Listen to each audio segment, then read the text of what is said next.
మా చేలోకి వచ్చేసాం. నిజంగానే చాలా ఎమోషన్ అయిపోతున్నాను. దీంతో సుమారు నేను ఇంటర్ సెకండ్ ఇయర్ వరకు నా అనుబంధం చాలా ఎక్కువ. ఇంటర్ సెకండ్ ఇయర్ అయిపోయాక నేను తిరుపతి హాస్టల్కి వెళ్ళిపోవడం, 5 years అక్కడే ఉండడం వల్ల తర్వాత పెళ్ళి, అస్సలు చేలోకి రావడమే లేదు. ఈ అనుబంధం ఎంత గొప్పదో ఈ నేల మీద అడుగు పెట్టగానే అసలు ఇది నేను ఇక్కడే కదా పెరిగాను, ప్రతి జ్ఞాపకం గుర్తొస్తుంది.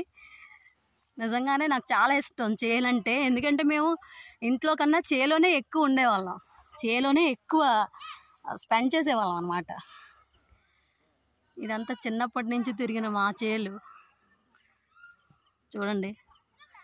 అందం కోసం కాదు, దీంతో ఉన్న అనుబంధం వేరు. మాకు ఆ అనుబంధాన్ని మేము మాటల్లో చెప్పలేము.